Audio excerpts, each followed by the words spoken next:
What is combustion?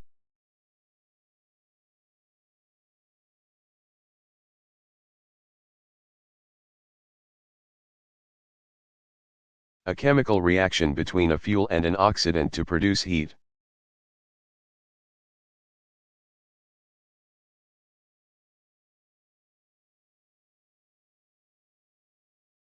Can anything travel faster than the speed of light in a vacuum?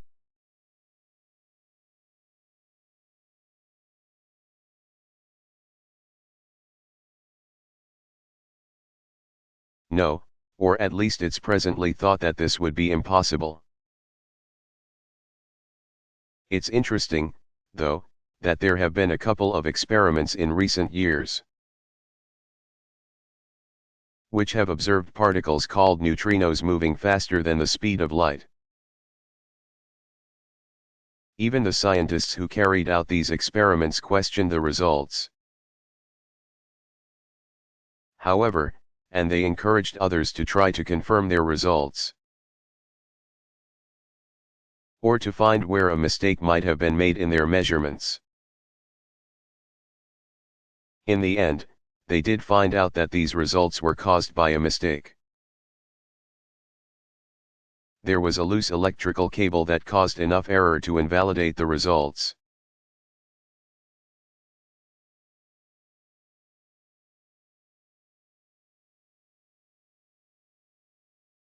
What are the 5 environmental spheres?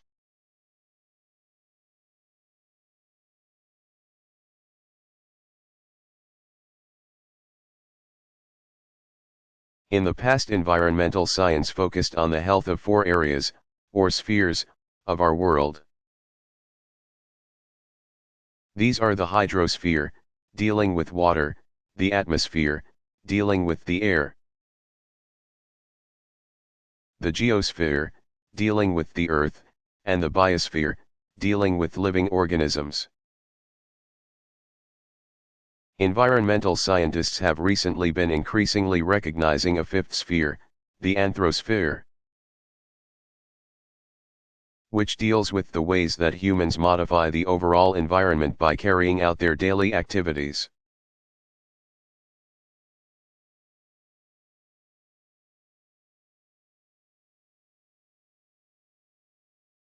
Can carbon chains form rings, too?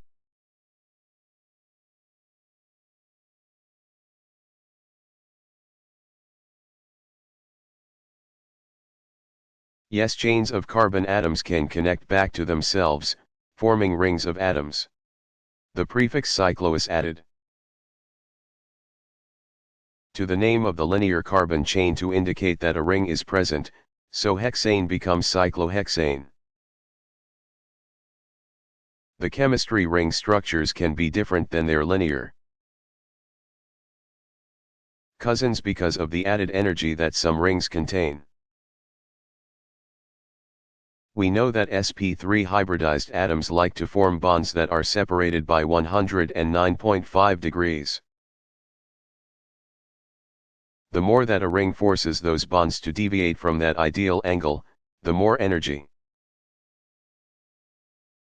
called ring strain, that is released when that ring is opened during a chemical reaction.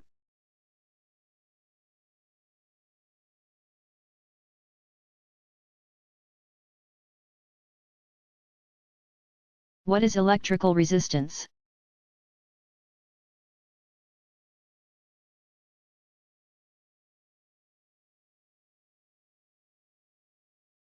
Electrical resistance describes how a material opposes an electric current through the material.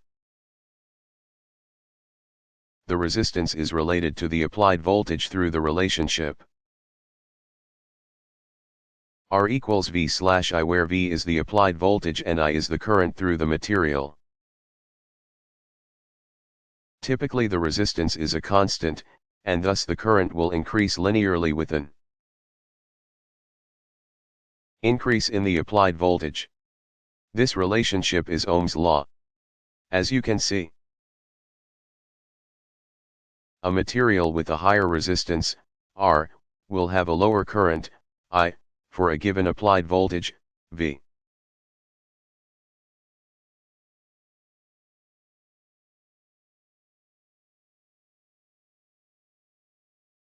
What is the flash point of a substance?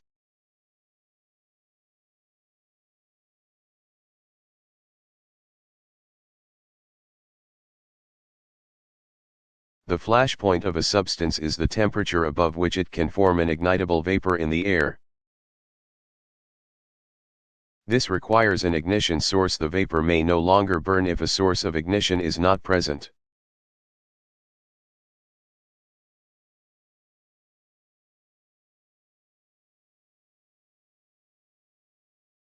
What is the Nernst equation?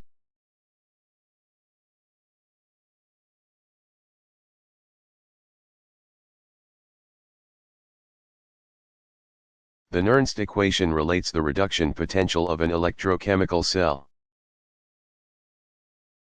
to a standard state reduction potential, along with the temperature, reaction quotient, and number of electrons transferred during the reaction in question.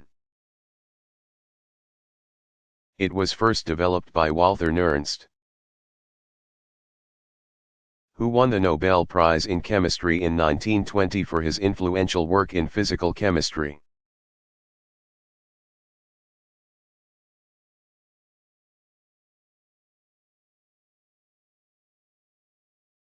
How can I make slime?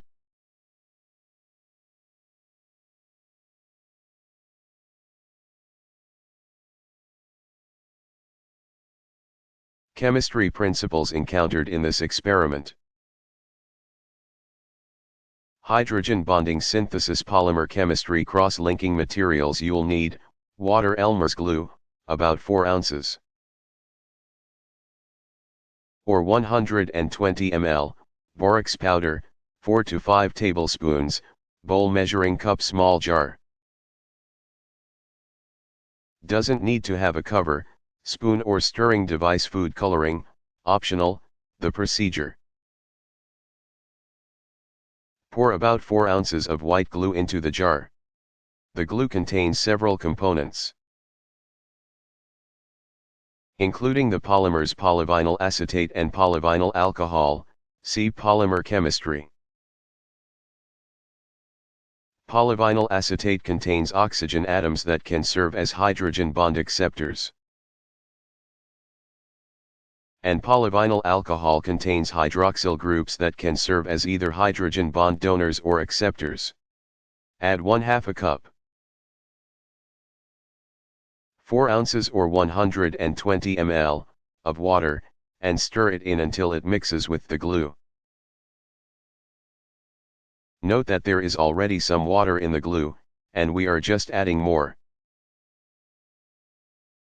Optional: add food coloring to the mixture to give your slime some color. In the bowl, mix 1 cup, 8 ounces or 240 ml, of water with 4 or 5 tablespoons of the borax powder. Stir this well. Here we are preparing a solution of borax so that we can add it to the mixture of glue and water in a more uniform fashion. While mixing, slowly add the glue and water mixture to the solution of borax. As you mix, you should observe the slime forming. Pick it up with your hands and knead it until it seems fairly dry. There will still be extra water left behind in the bowl. That's nothing to worry about. The borax serves to cross-link the polymers by forming hydrogen bonds with the oxygen atoms of the polymers in the glue. These interactions can readily rearrange to form new hydrogen bond donor acceptor pairs with different oxygen and hydrogen atoms, which is what makes the glue so stretchy and readily deformed. When you are done with it, you can store the slime in a plastic bag in the refrigerator.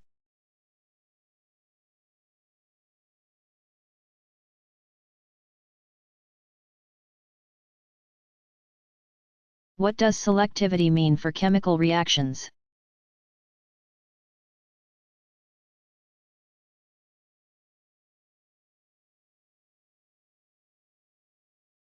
Selectivity can have several meanings for chemical reactions, but there are two main categories. Either a reaction will occur selectively with a particular chemical species or at a particular location in a molecule to avoid unwanted side reactions, or a reaction will produce a particular product selectively.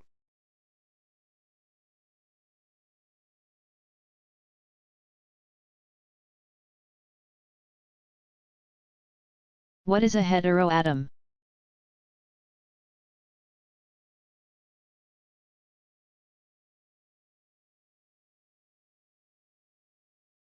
A heteroatom is any atom that is not a carbon or hydrogen atom. Some examples of typical heteroatoms include oxygen, sulfur, nitrogen, phosphorus, chlorine, bromine, and iodine, though anything other than carbon or hydrogen fits the definition.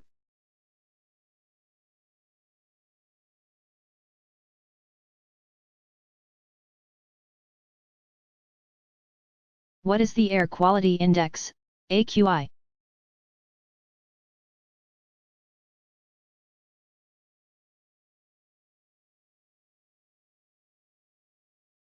The Air Quality Index, or AQI, is a measure describing the amount of particulate matter found in the air. Since this value can vary significantly over short periods of time, the AQI is typically reported for a given city at least once per day. The higher the AQI value, the greater the associated health concerns. Since a few different measures exist out there for characterizing the air quality, we will spare you the details of exactly how the number is calculated. It is worth paying attention to the AQI when you are considering traveling or relocating to new places. Some large cities have developed major ongoing problems with their air quality. And looking at a city's recent AQI history is a useful indicator of the air quality you can expect to find. The table below summarizes relevant ranges of AQI values used in the United States and their health implications.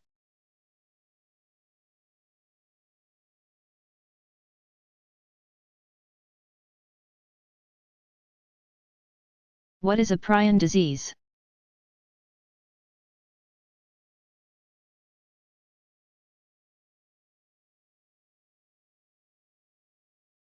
Prions are misfolded forms of proteins that behave in an infectious manner. They do so by causing other proteins they encounter to misfold as well. A prion disease is a disease that results from this misfolding. Some examples of prion diseases include mad cow disease, scrappy, and Creutzfeldt-Jakob disease. In mammals, all known prion diseases are actually caused by the same prion protein. Known as PRP, the abbreviation actually stands for prion protein.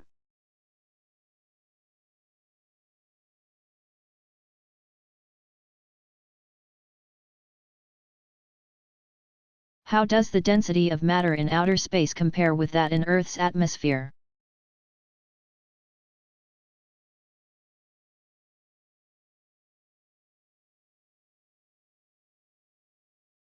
To give a quantitative idea of just how dilute the matter in outer space is, consider that roughly 2.5 x 1019 particles, typically atoms, occupy 1 cubic centimeter, 1 ml, of volume in the Earth's atmosphere. In outer space there is, on average, only one single particle in this same volume. Outer space is a much better vacuum than even the best vacuums ever created on Earth.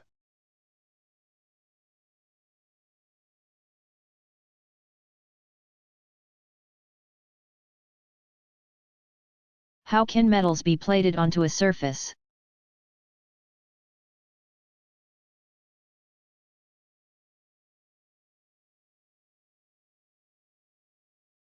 Metals can be plated onto surfaces using a technique from electrochemistry called electroplating. Positively charged metal ions dissolved in a solution are attracted to a negatively charged electrode. This electrode gives electrons to the positively charged metal ions, making them into a neutral metal species. The neutral metal is no longer soluble, so it forms a coating on the surface of the electrode.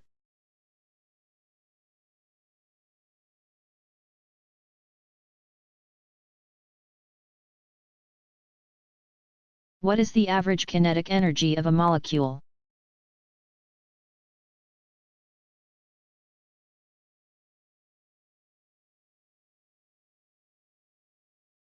The average kinetic energy of a molecule is closely related to the temperature of its environment. And this determines how fast the molecule is moving. On average, the speed of any molecule is close to 300 m/s, which is equivalent to covering the distance of a few football fields every second. The other important thing to realize, though, is that collisions with other molecules are constantly causing changes in direction, which slows the overall distance in a given direction that a molecule travels.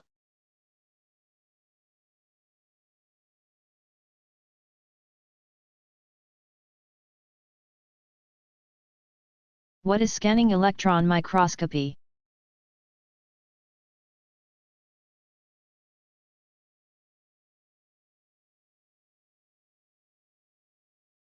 Scanning electron microscopy, SEM, is a technique used to capture a picture of a sample by focusing a beam of electrons onto the sample, scanning the beam around the surface of the sample, and then detecting the electrons after they have been scattered off of the sample. The scattered electrons are then analyzed to produce an image of the sample. In general, imaging methods that make use of electrons can offer higher resolution than those based on light due to the shorter wavelengths associated with electrons, as opposed to photons. SEM can be used to obtain very high-resolution images of a sample on length scales as short as 1 nanometer. The downside to electron-based methods, again, as opposed to using light, is that the electron-based methods are often damaging to the sample, especially to live samples. Whereas shining a beam of light on a sample doesn't typically cause a lot of damage. SEM has been useful for characterizing materials as well as a wide range of other kinds of samples.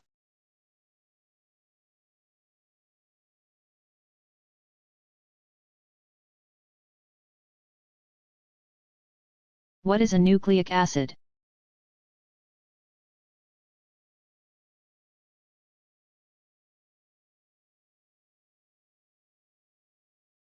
General term for RNA and DNA, composed of nucleotides, which are in turn each composed of a sugar, a phosphate group, and a nucleobase.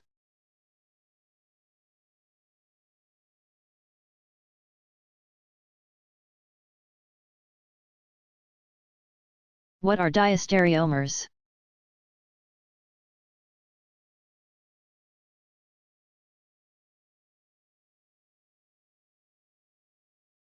This is going to sound like a cop-out, but diastereomers are stereoisomers that are not enantiomers. That's the real, technical definition. One type of diastereomers show up when carbon forms a double bond. Recall from previous chapters that when there are 3 groups bonded to a carbon atom, it will be planar, sp2 hybridized. If the double bond is in the middle of a carbon chain, there are two possible isomers. These two molecules are not superimposable. But they're also not mirror images, so they are called diastereomers. There are many other forms of diastereoisomers, but this form is the easiest to understand.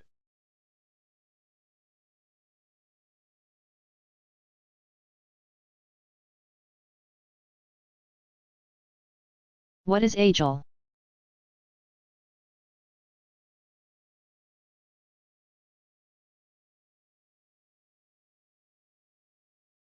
A semi-solid suspension of a solid in a liquid, a type of colloid.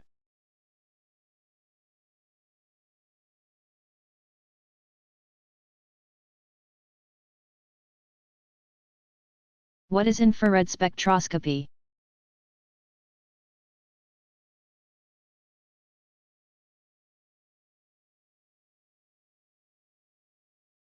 Infrared spectroscopy is carried out using somewhat higher energy electromagnetic radiation.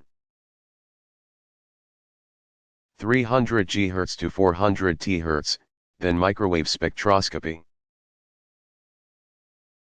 The infrared region of the spectrum is usually a good match for the vibrational energy level spacing in molecules. So infrared spectroscopy is typically used to study the vibrational energy levels of molecules. Vibrational spectroscopy can be used to study molecules in the gas, liquid, and solid phases, as well as molecules on surfaces.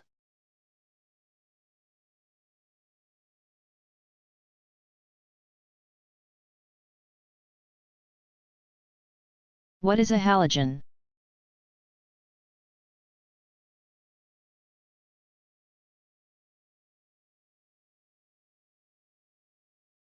Elements in group 18, group VIIA.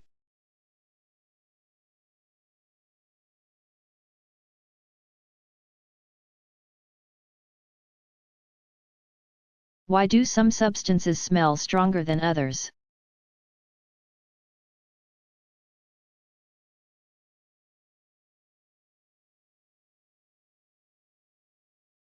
There are a couple of reasons that a substance might smell stronger than another. The first is volatility, or vapor pressure, of the molecule you smell. Simply, if there is more of it, it smells stronger. Additionally, some molecules interact more strongly with the receptors in your nose than others, which results in a stronger smell sensation.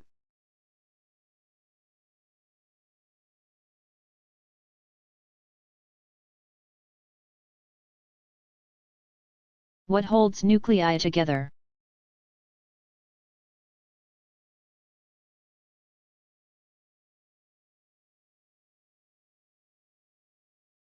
The nucleus of an atom consists of neutrons, which are unchanged charged, and protons, which are positively charged. While the unchanged charged neutrons don't feel an electrostatic attraction or repulsion to other particles, the positively charged protons should repel each other. In fact, this repulsive force between the protons is quite strong. Because protons in the same nucleus are very close together. Thus the force that holds them together must be a very strong force. Indeed it is, and it's even named the strong force. This strong force acts only over distances on the order of 10 to 15 m, a very short distance. If the protons were to become separated by a more substantial distance, the strong force would decrease in magnitude faster than the repulsive force, and the protons would be pushed apart. It's also often said that neutrons act as a sort of glue to help bind all of the neutrons and protons together. Since there seem to be favored relationships between the number of neutrons and protons present in stable nuclei.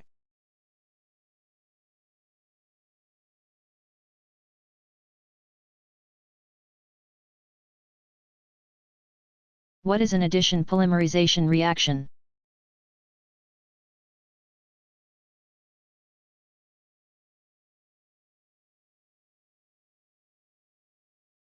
The easiest way to describe an addition polymerization reaction is that monomers are bonded together without the loss of any atoms of the monomer. There are more complicated ways to classify this type of reaction based on kinetics. But it essentially boils down to this fact.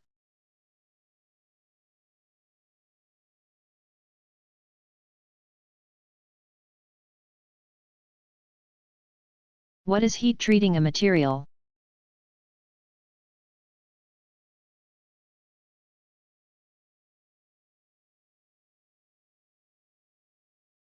Heat treating can be used to achieve different purposes for different materials. But it generally involves heating or cooling a material to a relatively extreme temperature with the goal of changing its properties. Most often, this is done to make a material harder or softer. Heating or cooling the material allows the internal/microscopic structure to change in a way that is preserved when the material returns to ambient temperature.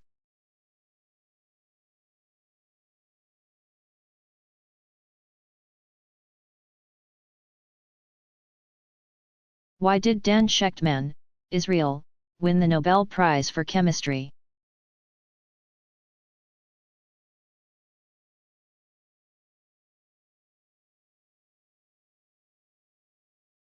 For the discovery of quasi-crystals. In discovering quasi-crystals,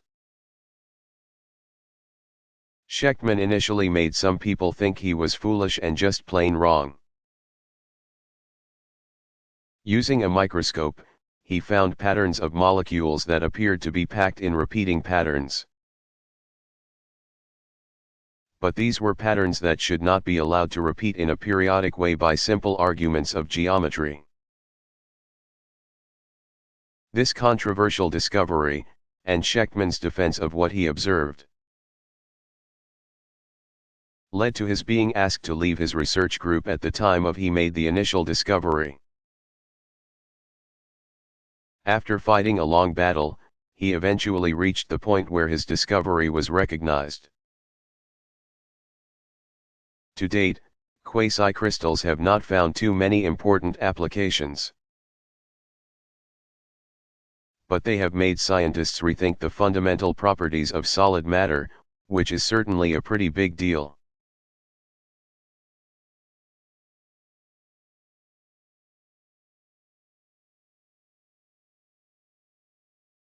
What's in Jell-O, that makes it so jiggly?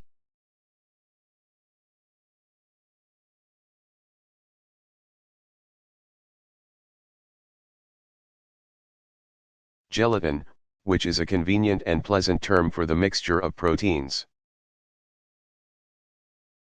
and shorter peptides that are obtained from boiling byproducts of the meat and leather industries. Mostly bones and pig skin, makes Jell-O, jiggly.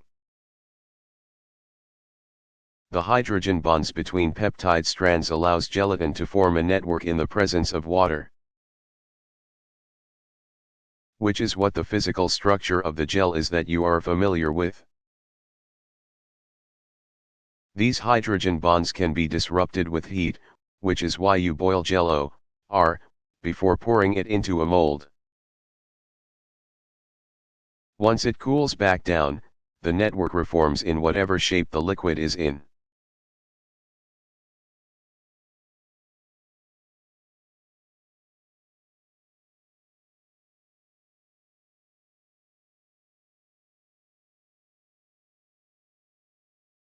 What is cisplatin, and how does it help to fight cancer?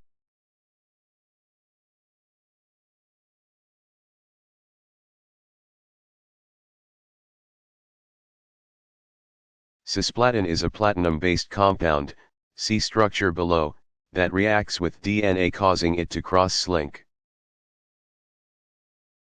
eventually leading to programmed cell death, also known as apoptosis. Cisplatin was the first in a class of platinum-containing anti-cancer drugs. It has been used to fight several types of cancer and is particularly effective against testicular cancer.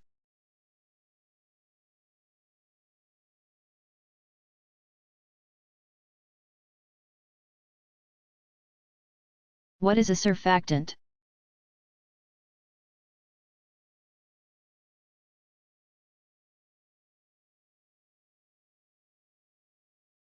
A solute that reduces the surface tension of a liquid.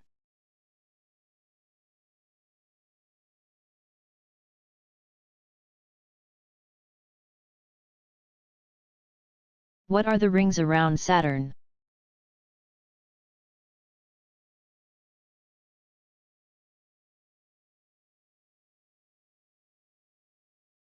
You have probably heard about, and looked at pictures of, the rings around the planet Saturn. On average, these rings are about 20 meters thick and they are made up of 93% ice and about 7% carbon. There is actually a pretty large distribution of particle sizes in these rings, ranging from specks the size of dust to chunks of material 10 meters in length.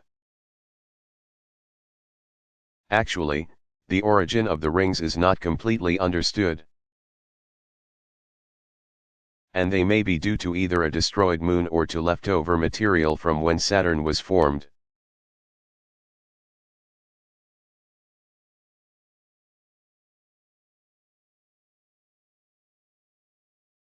What is distillation?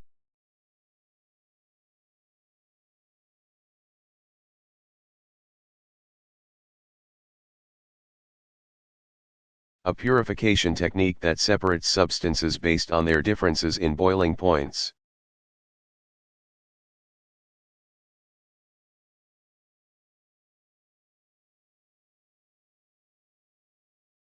What makes fish smell fishy?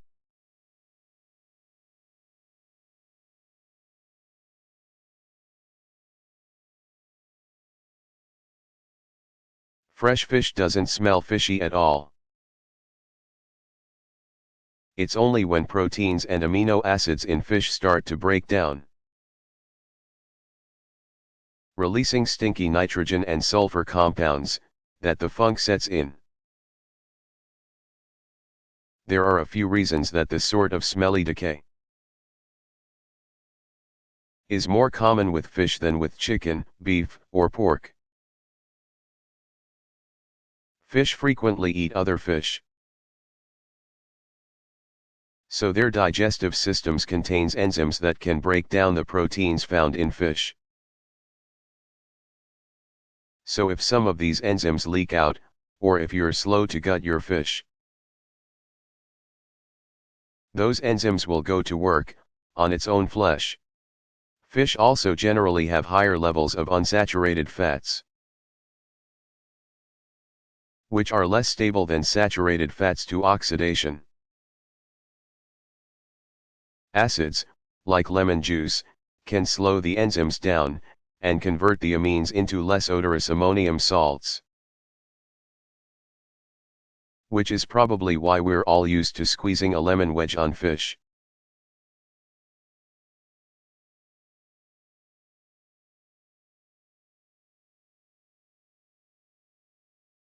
What is green chemistry?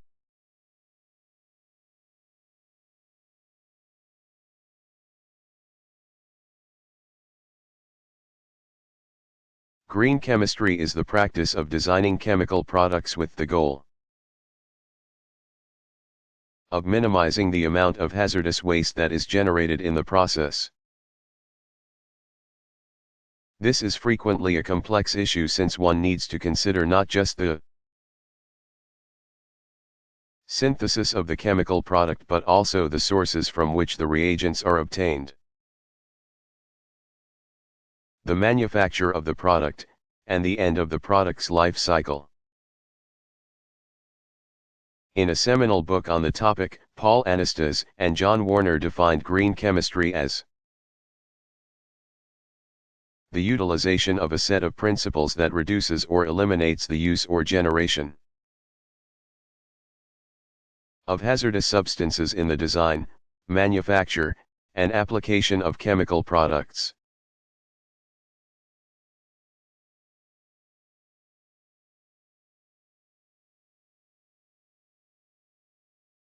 Why did Melvin Calvin, United States, win the Nobel Prize for Chemistry?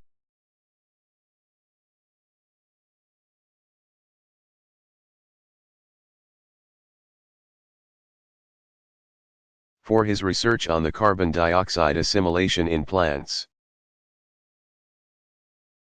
Calvin received the prize for his work on what is today known as the Calvin cycle,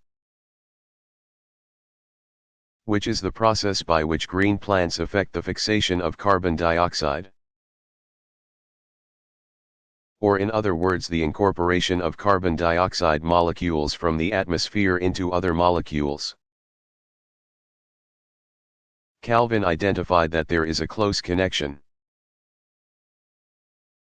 between the metabolism of carbohydrates and photosynthesis. This process is quite complex, involving 10 different intermediates and 11 different enzymes to catalyze each step of the reaction.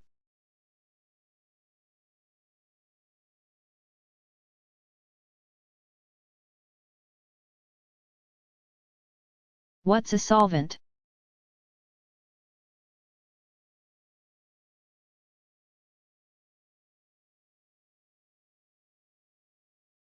In chemistry, a solvent is a liquid, though it can be a gas or a solid.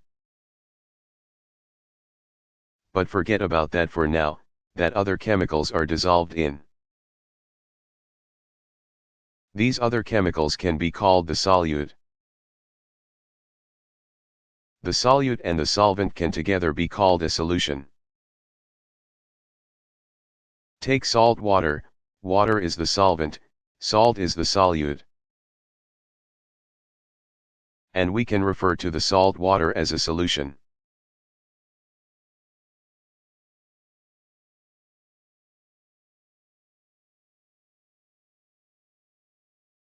What is alchemy?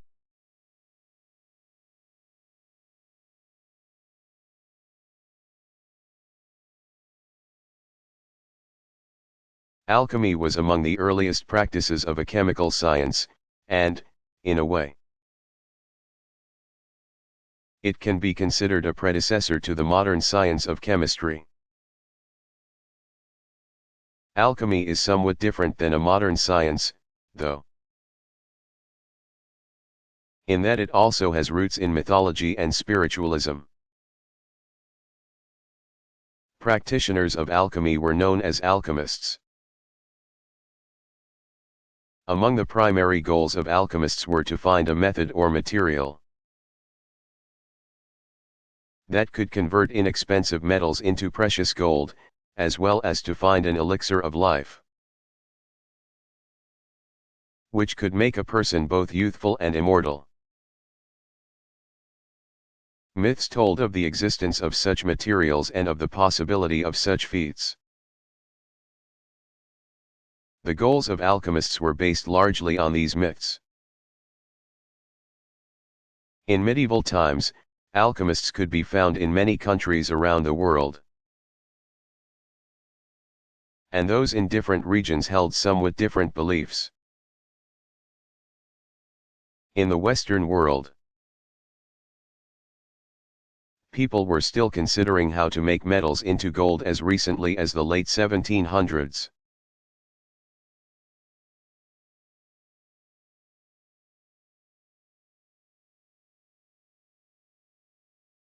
What is a carbanion?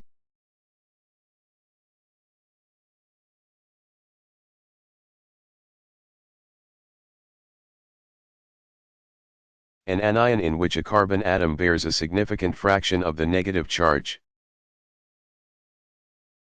Do other Earth-like planets exist?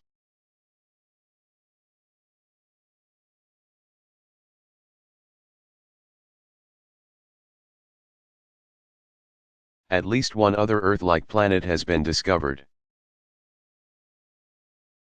And it is possible that many more may exist.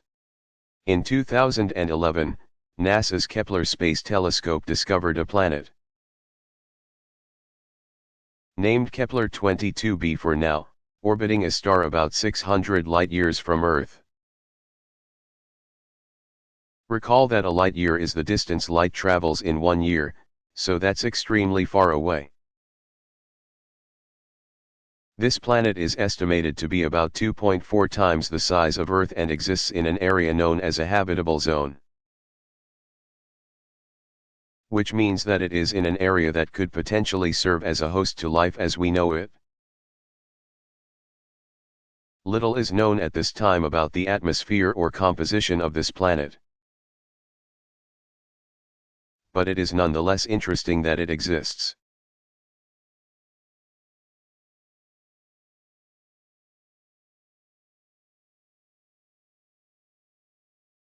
What are degenerate orbitals?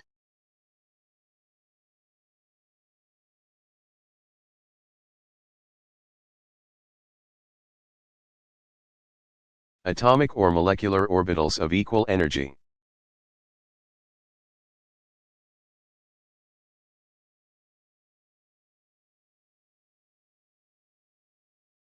How is ethanol produced for use as a fuel?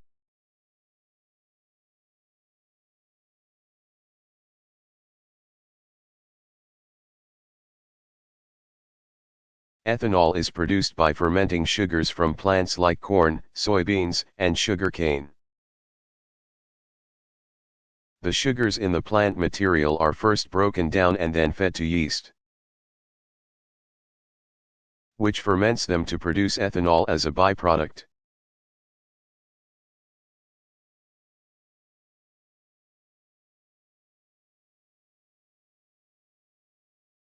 What is phytoremediation?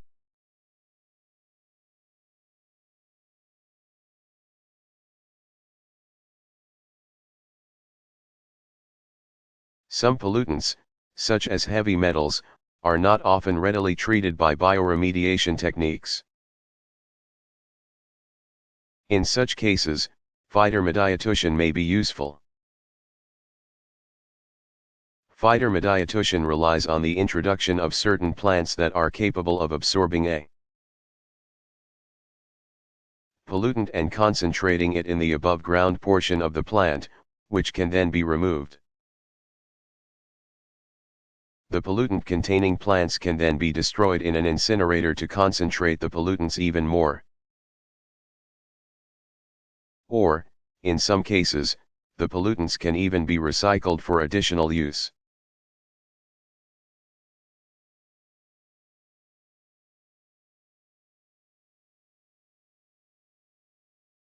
Why did Lars Onsager, United States, win the Nobel Prize for Chemistry?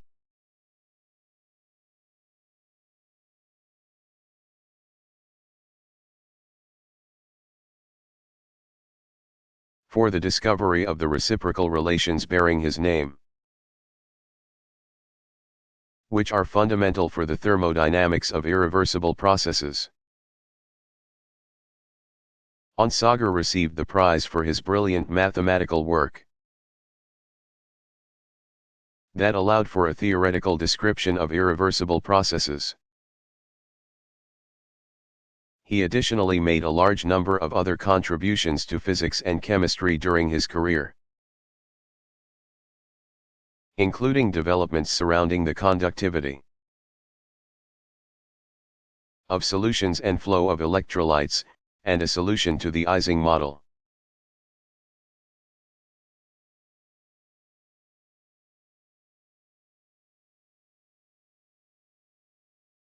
What is a functional group in organic chemistry?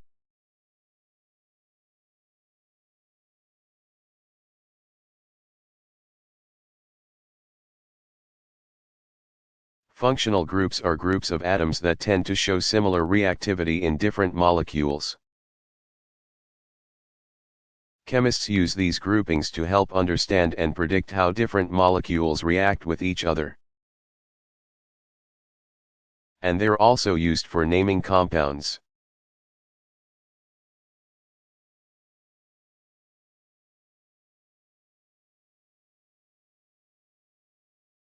How do wind turbines generate energy?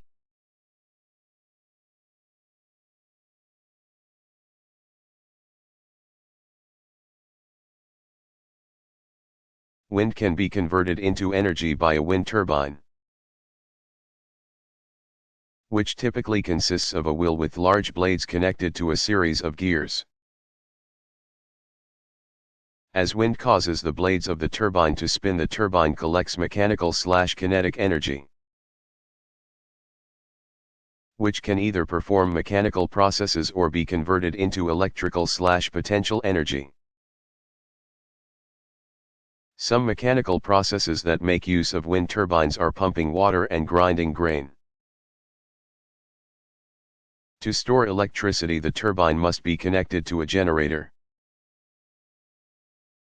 which converts the mechanical energy from the blades into stored electrical energy. Typically, wind speeds of 7 to 10 miles per hour are needed to generate energy using a wind turbine. The orientation of a wind turbine can be controlled by a computer to optimize the amount of energy it collects.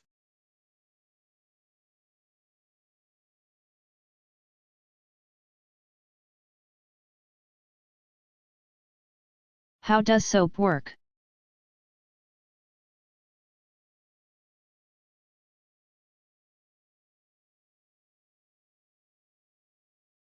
Soap molecules have polar end groups and long hydrophobic tails. In the presence of water, they arrange themselves into spheres called micelles. These structures can transport greasy particles in their interiors, helping remove the bits that water can't remove on its own from your hands or clothes.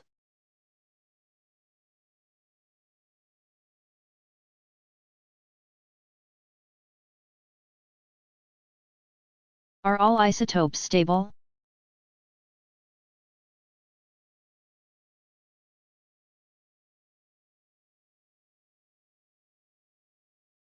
Not all isotopes of a given element are stable. For example, tin has 22 different known isotopes, 10 of which are stable and 12 of which are unstable. Though there is some debate about just how stable those 10 are. Stable is, of course, a relative term. Usually when one says an isotope of an element is stable, it means that it has a decay half-life that is too long to be measured by current methods. There are some elements, such as technetium, radon, and plutonium, that do not have any stable known isotopes. In fact, no elements with an atomic number of over 83, i.e., more than 83 protons, have any known isotopes that are considered to be stable.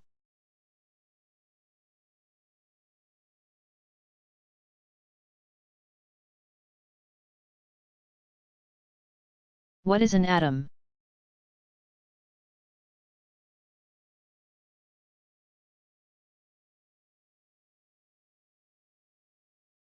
Smallest unit of a chemical element.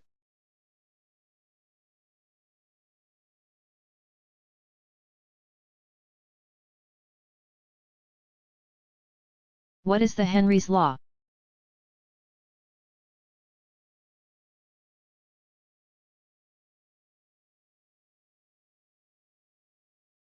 Equation relating the pressure of a gas to its solubility in a liquid.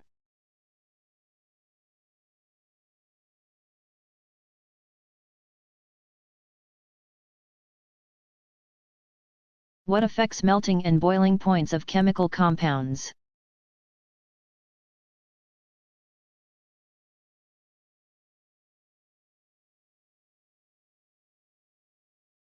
Intermolecular, between molecules, forces govern the melting point of a chemical substance.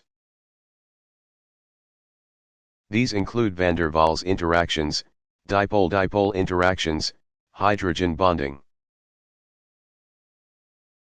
and, in the case of ionic compounds or ionic solutions, ionic bonds or Coulombic interactions. The stronger the intermolecular forces between the molecules in a solid, the harder they will be to melt, so stronger intermolecular forces lead to higher melting points. The same is true with boiling points. Stronger intermolecular forces make the molecules harder to separate, leading to higher boiling points. For solids, the shape of a molecule can also affect its ability to pack into an ordered lattice. Having a shape that allows a well-ordered lattice to form will tend to stabilize the solid phase of a compound, leading to a higher melting point. The shape of a molecule can also affect the boiling point of a compound. In liquids that are able to form hydrogen bonds, the location of the hydrogen bond donor or acceptor can affect its spatial availability to serve as a donor or acceptor. In organic liquids, where van der Waals interactions are important, molecules with larger surface areas will have stronger van der Waals interactions, leading to a higher boiling point.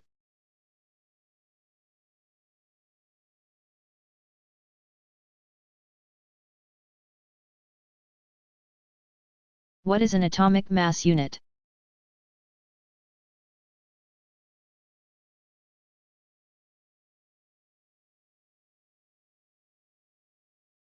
One atomic mass unit has a mass of 1.66 x 10 to 27 kilograms, which is about the mass of a single proton or neutron. These units are convenient, since when the mass of atoms is expressed in atomic mass units, their masses come out to values that are very close to integers.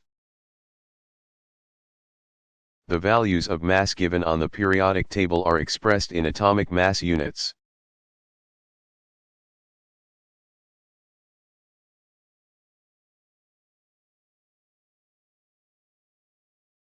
What does enantiomeric excess measure?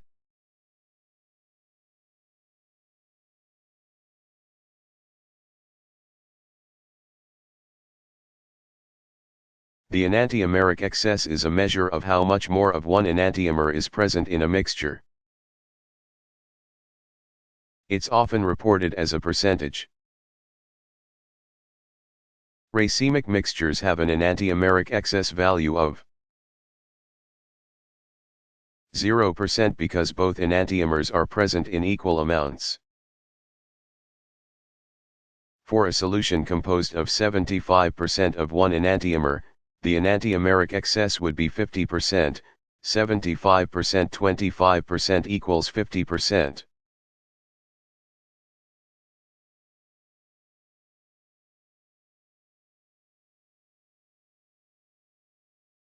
Is the speed of light always the same?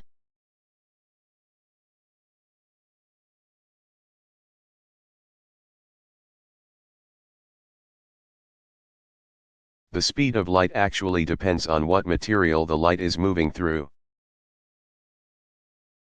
Each material has a property called an index of refraction. From the index of refraction, we can calculate the speed of light passing through a material from the following equation, V equals c/n.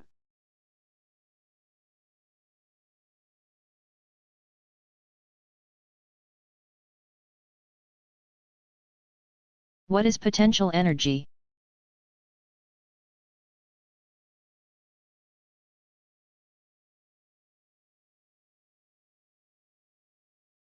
the energy contained within an object as a result of its current state, its charge distribution, its position relative to other objects, etc.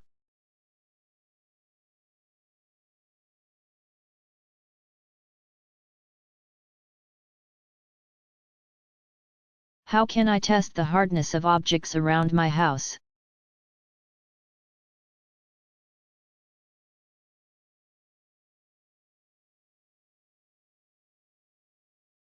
Chemistry principles encountered in this experiment, hardness materials, science materials you'll need. Collect several materials of known hardness, examples include, numbers are based on the Mohs scale. Fingernail, 2.5, penny, 3, glass, typically 5.5 to 6.5, quartz, 7, steel, typically 6.5 to 7.5, sapphire. 9. You can also look for additional items from the list provided at the end of this experiment. Or search online for additional objects that have been ranked on Mohs scale of hardness. Of course, you can also choose item of unknown hardness and determine their hardness in this experiment. The procedure: locate a specimen whose hardness you want to test. Note that you will be attempting to scratch the object. So don't choose anything too valuable or anything you don't want scratched. Select an object of known hardness from those you gathered, and try to scratch the surface of your sample by pressing it with the tip or edge of the object of known hardness. For example, let's say you wanted to test a piece of wood. You could try to scratch it with a piece of quartz by pressing the edge of the quartz into the wood. Inspect your sample to see if you have made a scratch in it. You may need to feel the surface of the object with your finger to check thoroughly. If your object was softer than the sample of known hardness, there will be a scratch. If it was harder, then there will not be a scratch. Repeat the test a couple of times to verify the result. Continue performing the scratch test with various objects of known hardness, until you find two adjacent objects on your list, such as a fingernail, 2.5, and a penny, 3, in between which the hardness of your sample rests. You will know you've found this pair of objects on your list when the harder object of the pair does scratch your sample, while the softer one does not. Once you have found this place on the list, you can assert that the hardness of your unknown must lie between that of the two objects of known hardness on the list. For example, if a penny, 3, scratches your object, and a fingernail, 2.5, does not, your object must have a hardness between 2.5 and 3. Additional Mohs hardness rankings: talc, 1, gypsum, 2, calcite, 3, fluorite, 4, platinum or iron, 4.5, apatite, 5, orthoclase, 6, quartz, 7, garnet, 7. Hardened steel: topaz, emerald, 8, corundum, 9, diamond, 10.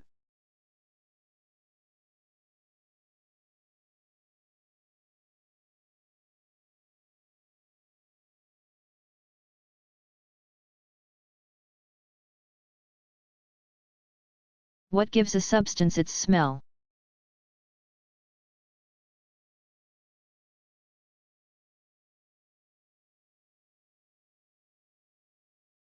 Substances smell because your nose, or olfactory system, is able to detect the volatile molecules that are being released. Your nose has roughly 350 different receptors that detect molecules and then send a signal up through various parts of your olfactory system, ultimately ending up in your brain. A smell doesn't come from a single receptor firing off a signal, but rather a whole array of receptors. Your brain takes the combination of signals it receives and translates that into the perception of the odor.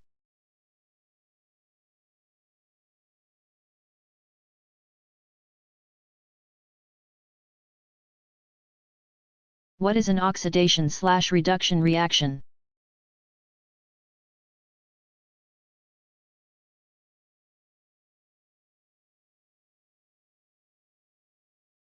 Oxidation and reduction reactions are chemical processes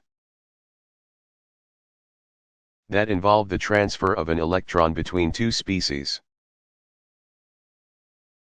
Oxidation is the process of taking an electron away from a species. So if a molecule loses an electron, it has been oxidized. Reduction is the process of giving an additional electron to a species. So if a molecule gains an electron, it has been reduced. Oxidation and reduction reactions are particularly important in the field of electrochemistry.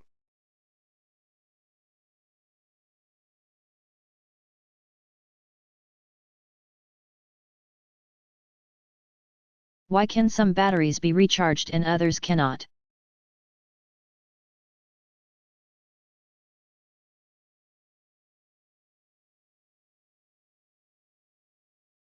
Batteries produce electricity from a chemical reaction.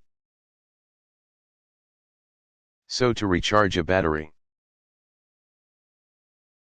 we would have to be able to reverse the chemical reaction by applying an electric current. In truth, most batteries use chemical reactions that could be reversed. But there are efficiency considerations that come into play. Rechargeable batteries make use of reactions that can be reversed easily. Many times, without too much degradation of the battery materials. One-time use batteries typically use reactions that could only be reversed and reused a couple of times before they would not work very well anymore.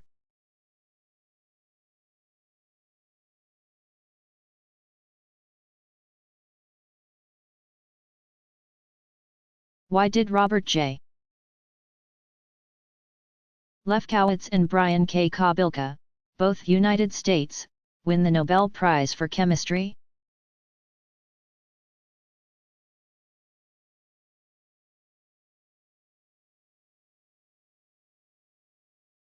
For studies of protein-coupled receptors. Lefkowitz and Kobilka shared this prize for their work studying a class of receptors called G-protein-coupled receptors. These play a role in how cells sense their environment, and especially in how cells respond to medicines, hormones, and other signaling molecules. Lefkowitz had been working in this area since the late 1960s, and Kobilka since the 1980s. But it wasn't until 2011 that they were able to get an image of the receptor at the exact moment that a hormone activates its signaling mechanism. The prize was awarded for their collective body of work elucidating how these receptors function.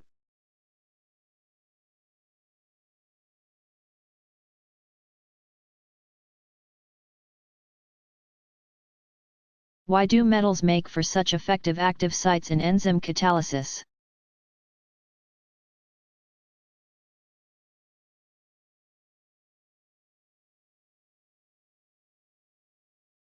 Metals are crucial components in enzymatic catalysis for largely the same reasons that organometallic complexes make good catalysts. These include the fact that many metal centers can complex to a variety of substrates, undergo facile changes in oxidation state, and provide good electron donors or acceptors. These characteristics can, and often do, work together to accomplish some remarkable chemical feats.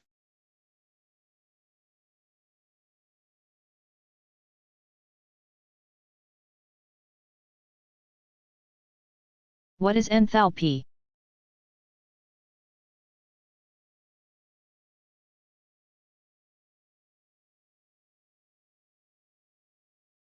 For a reaction, the heat absorbed or released is defined as the change in enthalpy.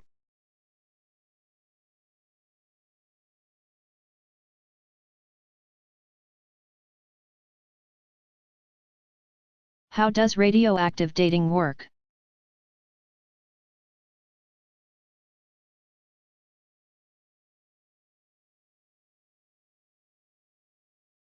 Radioactive dating, also called radiometric dating,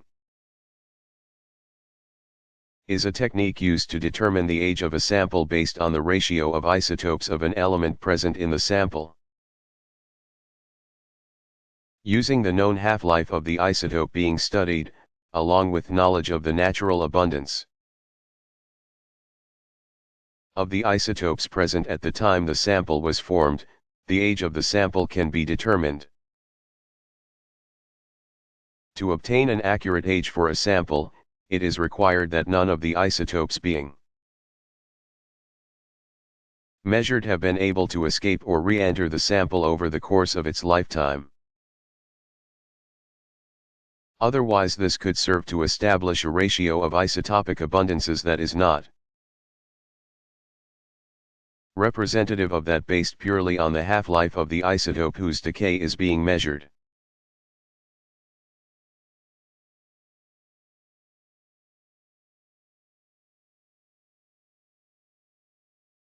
What is a molecule?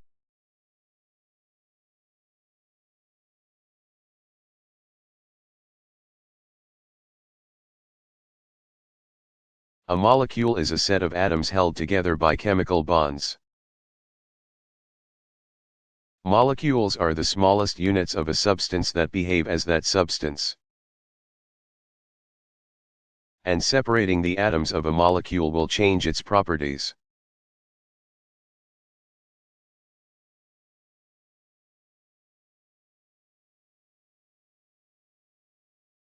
What is absorption?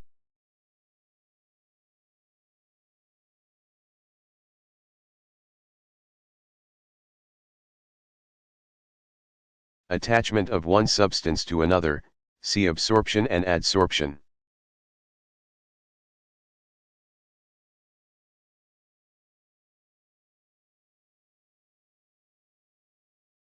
What is a nucleic acid?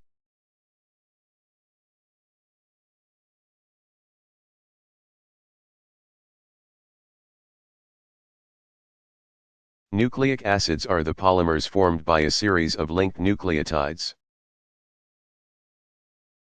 DNA and RNA are the two most important types of nucleic acids for life, as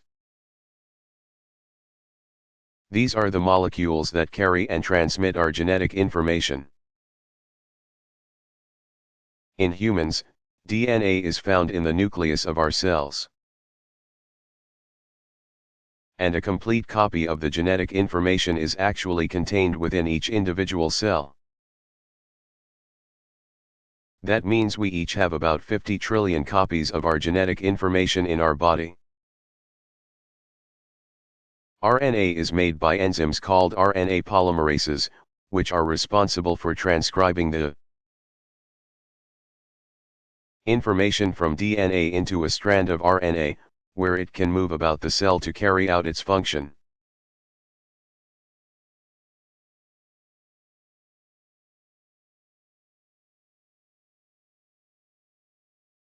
What is the structure of diamond?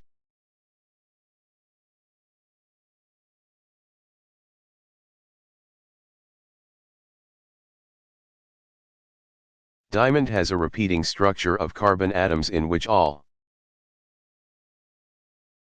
the atoms are bonded to 4 others in a tetrahedral geometry. It's easiest to see if we first look at the structure of cyclohexane.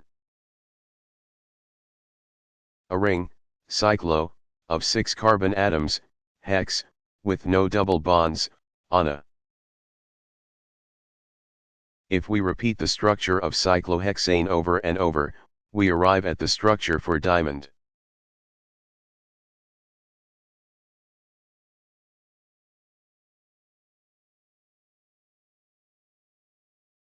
What is a Pyrex, R, baking dish made of?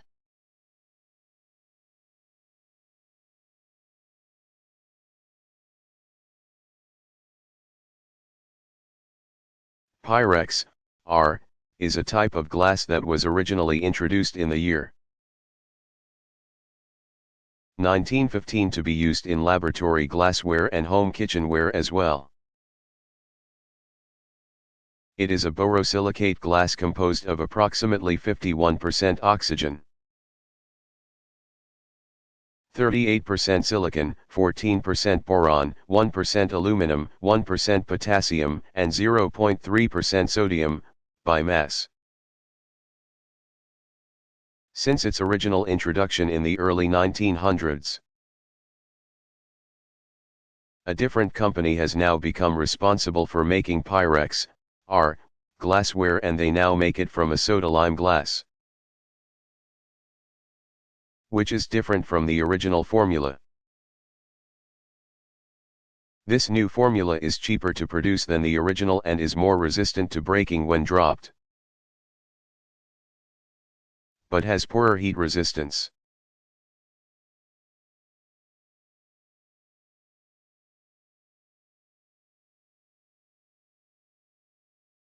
Why would a chemist measure the melting point of a chemical sample?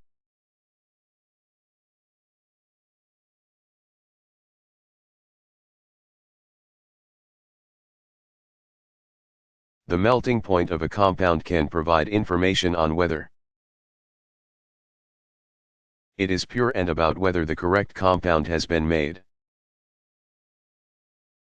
This, of course, assumes that the melting point of the desired compound is already known. If a compound is being made for the first time, knowledge of the melting point can be useful to the next chemist who tries to synthesize it.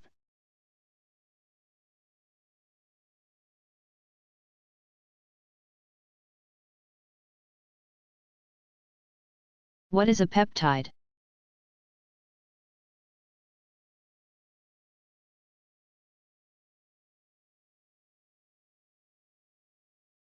A polymer of amino acids.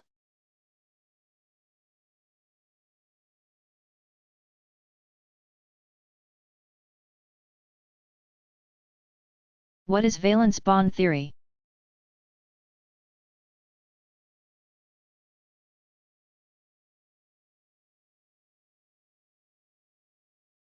Valence bond theory is one of 2 main theories, the other being molecular orbital theory, that is used to explain bonding in molecules. Valence bond theory explains bonding by describing the interactions of atomic orbitals on individual atoms as they come together to form chemical bonds. The basic idea is that orbitals with the right shapes to overlap strongly with each other will form the strongest chemical bonds. Today, valence bond theory's description of chemical bonding based on atomic orbitals has become less popular in favor of molecular orbital theory.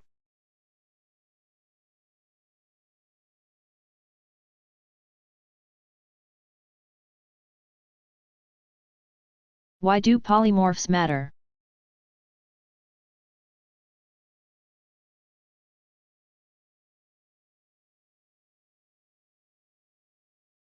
Different crystalline polymorphs will have different material properties and physical properties. In medicine, for example, the body may absorb some polymorphs of a drug more readily, making them more potent or more effective. Polymorphism can also change the fundamental physical properties of a material, affecting things like its conductivity and thermal stability.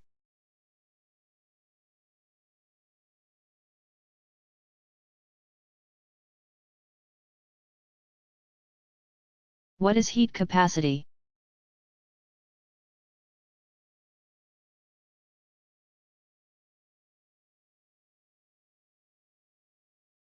The amount of heat required to raise the temperature of an object by 1 degree Celsius.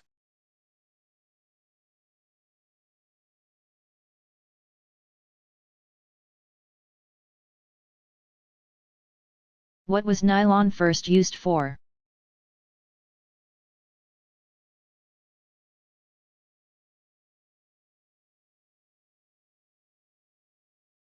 The first commercial application was probably toothbrush bristles. For centuries toothbrushes were made of coarse animal hairs, usually boar. Until DuPont, R., introduced Dr. West's miracle toothbrush in 1938.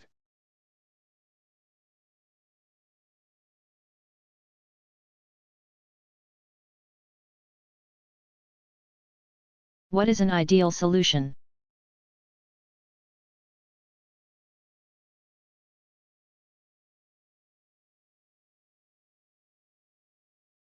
An ideal solution describes a solution of dilute solute particles that do not interact with one another. It is very similar to an ideal gas, except that instead of empty space occupying the space between the gas particles, a weakly interacting solvent occupies the space between solute particles.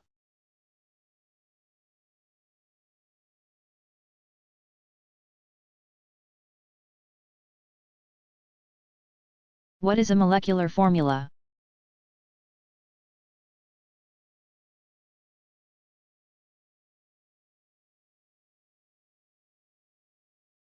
The type and number of atoms in a molecule, unlike empirical formula, the ratios are not reduced.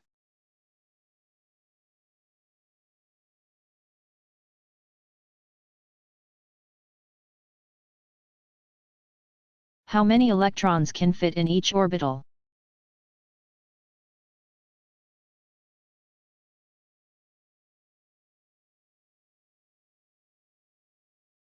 Each atomic orbital can contain up to 2 electrons. Electrons have a property called spin angular momentum, which can take on 2 different values of opposite sign. It turns out that electrons residing in the same atomic orbital must have opposite spin angular momenta. This is a consequence of a physical principle known as the Pauli exclusion principle.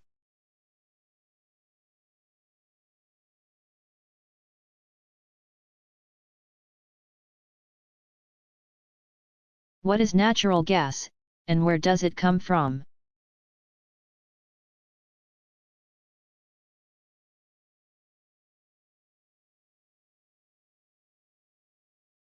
Natural gas is primarily composed of methane, CH4, and like other hydrocarbons. Methane provides energy via combustion reactions. Natural gas is typically found underground, near sources of petroleum, and can be pumped up via pipelines. Actually, natural gas does not have a smell, so it is mixed with a small amount of a strong-smelling thiol compound so that you can tell if you have a gas leak in your home.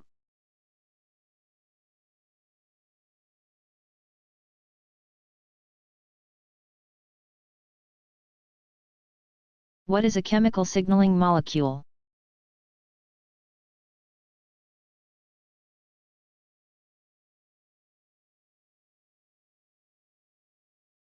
Chemical signaling molecules are small molecules that act to carry a message in a biological system. A cell can secrete signaling molecules and allow them to diffuse through the bloodstream. Signaling molecules can also be stuck to the surfaces of cells. It would be impossible to give a comprehensive description. So we'll just mention a couple of examples of chemical signaling. Apoptosis, which is the intentional death of a cell, is a process that involves chemical signaling. An external signal reaches the cell, which sets off a series of reactions inside the cell, ultimately leading to its death. Calcium ions are another species often involved in cell signaling, as their concentration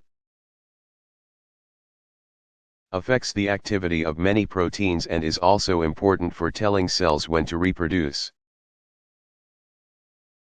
Hormones are another type of chemical signals. They travel through our bodies, controlling growth of muscles and tissue, our reproductive systems, and our metabolism, among other things. These examples are just a small sample of the huge number of processes controlled by chemical signaling.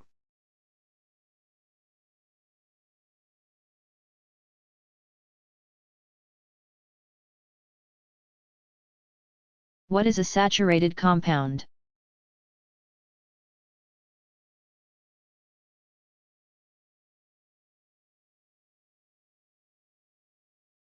A molecule with no pi bonds or ring structures. What is a ligand?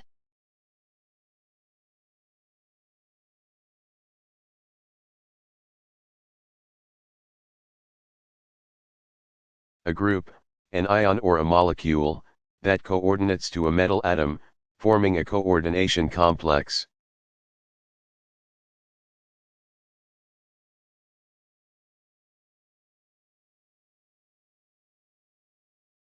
What is the rate constant for a reaction?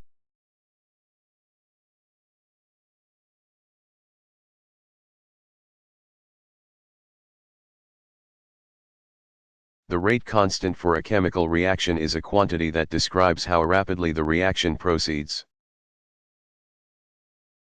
Rate constants can have different units, depending on how many molecules are involved in the reaction. Consider a simple reaction where a single molecule of a species A becomes a molecule of species B. The rate of the reaction will depend on the concentration of species A, denoted A, present, and the rate constant, K, for this reaction. The rate equation for this reaction would be reaction rate equals Ka. This tells us that the reaction rate depends only on the concentration of A, and that the reaction rate will increase as the concentration of A is increased. In truth, the reaction rate also depends on the temperature, pressure, and perhaps other factors as well, but these are all bundled into the rate constant, K.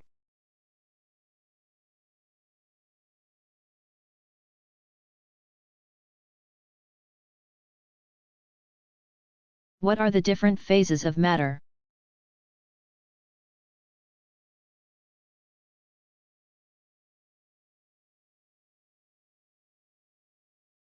There are three phases, or states, of matter that you come across every day: solids, liquids, and gases. There is a fourth phase of matter, plasma, which is only naturally found in stars and elsewhere in outer space. The distinctions between the first three phases are usually made using bulk properties. Solids have a defined shape and volume, while liquids easily change their shape but not their volume. Gases have neither a defined shape nor volume.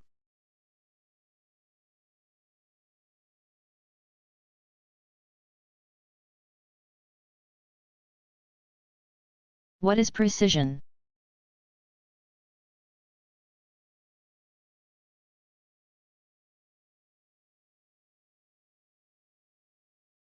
Precision describes how reproducible a measurement is. Regardless of whether the observed value matches the true value. Measurements can be very precise even if they are not perfectly accurate. For example, if you weighed yourself on a scale that was offset by 5 kilograms, you would always be off by the same amount, but you would not be measuring your real weight. So despite not being accurate, the value you obtain could still be very precise. This will generally be true in situations involving a systematic error that is simply a constant offset from the actual value.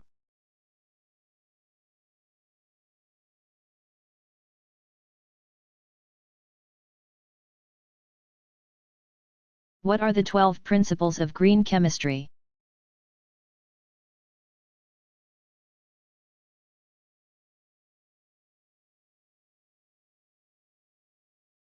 The 12 Principles of Green Chemistry, as originally suggested by Paul Anastas and John Warner, and explained by us, are as follows: prevention. The best way to minimize the environmental effects of chemical waste is to prevent waste from ever being generated in the first place. It's easier, and better for the environment. If we can minimize the amount of waste we need to treat, clean up, or store. Atom economy. The idea behind this principle is that chemists working on developing synthetic methodologies should generally strive to incorporate as much/many of the reagents as possible into the final product. This helps to prevent the generation of chemical waste and also helps to reduce the quantity of reagents that need to be produced in order to generate the ultimate target. Less hazardous chemical syntheses. Chemists are encouraged to seek out synthetic routes that avoid or minimize the use of highly toxic chemicals. In addition to trying to minimize the total quantity of waste, we also want to minimize the toxicity of the waste we generate. Designing safer chemicals. In addition to minimizing the toxicity of the waste generated during a chemical synthesis, chemists should strive to select synthetic targets that will also be low in toxicity or have minimal negative impact on the environment. Safer solvents and auxiliaries. Whenever possible, chemists should seek out routes that avoid the use of large quantities of solvents, separation agents, or other chemical auxiliaries. When these cannot be avoided, they should be used in minimal quantities. And the choices that are safest for the environment should be made. Design for energy efficiency. The energy costs of synthetic methods should be considered and minimized whenever possible. This may include carrying out reactions and workup procedures at ambient temperatures and pressures. Use of renewable feedstocks. Reagents and solvents should be obtained from renewable sources whenever possible. Reduce derivatives. The number of synthetic steps involving derivatization, such as protection and deprotection steps or use of blocking groups, should be minimized whenever possible. The target of this principle is also to reduce waste and to promote atom economy. Catalysis reagents that behave catalytically, and as selectively as possible, should be chosen over reagents that react stoichiometrically. Designed for degradation at the end of their functional life. Chemical products should degrade to yield non-toxic products that present minimal threat to the environment. Real-time analysis for pollution prevention analytical techniques should support in-process monitoring so that the formation of hazardous substances can be prevented. Inherently safer chemistry for accident prevention. The use of chemicals should be carried out in a manner that minimizes the likelihood of accidents that may be damaging to the environment or to human health. This includes both the choice of chemicals used as well as the method selected for carrying out a chemical process. You may notice that the 12 principles are focused closely on the practical synthesis and use of chemical products, and thus they may need to be adapted somewhat depending on the situation, e.g., basic chemical research, large-scale industrial production, non-synthetic applications of chemistry, etc.